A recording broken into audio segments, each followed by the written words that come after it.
Hey everyone, it's Queen Tay here. So today I'm going to be talking about what is a travel nurse?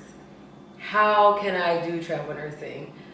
So many people have questions, so I'm here to answer those questions for you. Stay tuned.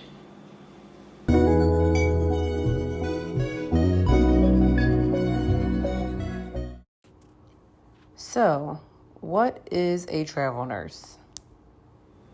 So, a travel nurse is a experienced nurse. So you have to have at least, I would say, at least 2 years of experience. So it's an experienced nurse that is used to fill the need or meet a demand from a hospital. So with a hospital, they have a shortage of nurses, which they have a shortage of nurses pretty much everywhere in the country.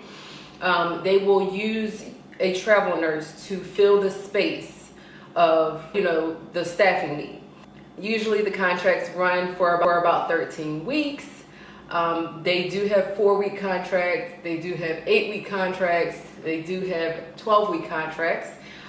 You do also have the option, if the hospital wants to, offer you an extension, so you can stay up to a year at some facilities, depending on the need.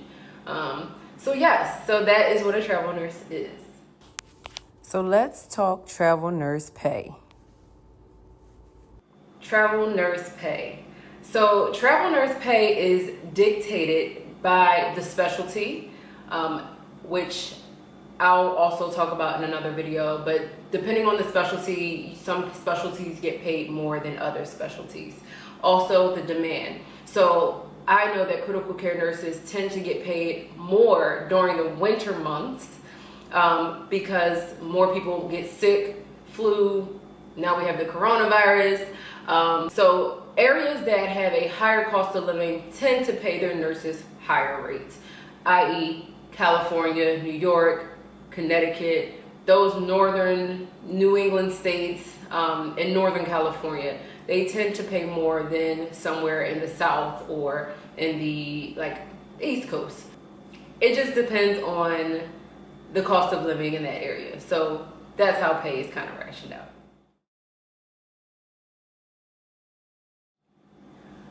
What does an average travel nurse make? Well, it, again, like I said, it depends on location, and it just depends. Like, some travel nurses tend to work their 3-month contract, take a month off, or 2 months or 3 months off in between their contracts.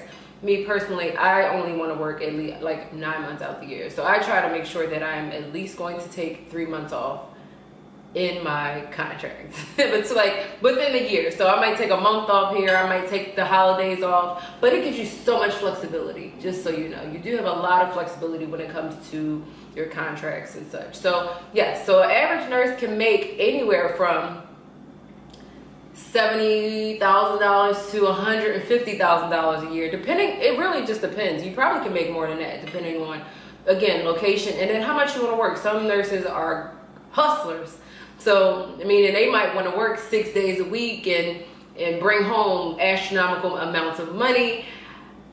I'm not there. I'm not there right. Again, I've talked about in previous videos, my peace of mind is so much more important than breaking my back, breaking my neck, and just my quality of life.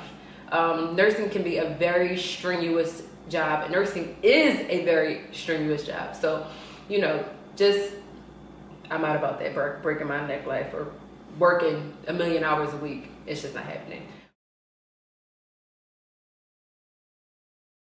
What does it take to be a travel nurse? So like I said before, generally you want to have at least 2 years of experience. At least 2 years of experience. And I say that because when you start these nursing travel contracts, you only get 2 days of orientation. Some hospitals will give you a full week, meaning you have their hospital orientation where you sit and you get your ID and you listen to the lectures, you learn the equipment, that type of thing, you learn where things are.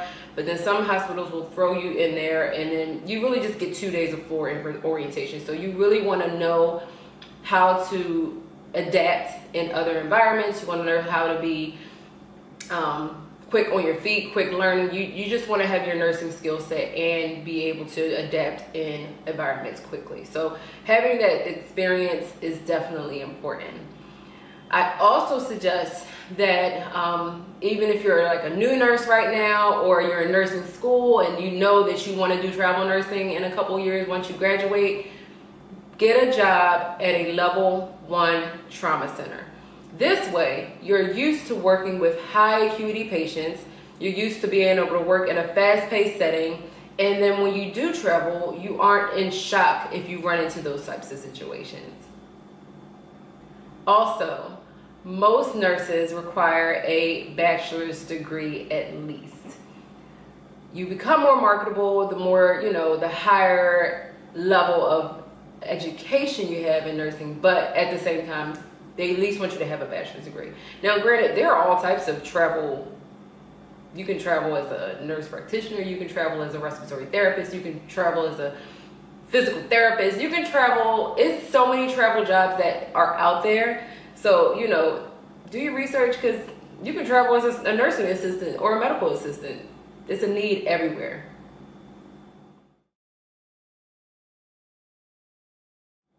Is travel nursing worth the money? Is this a silly question?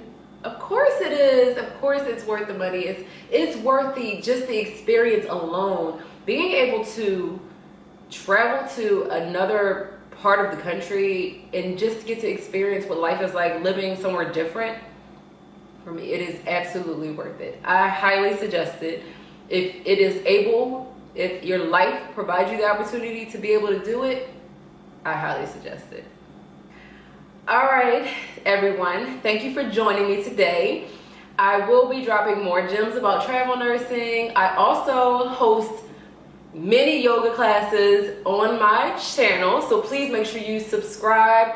I'm dropping videos every week about wellness, meditation, travel nursing, and of course, like my traveling experiences, which right now we're on lull, so I have not been able to go anywhere, but I can always take you on my travels through my nursing contracts. So please stay tuned, tune in. Love you all. Talk to y'all later.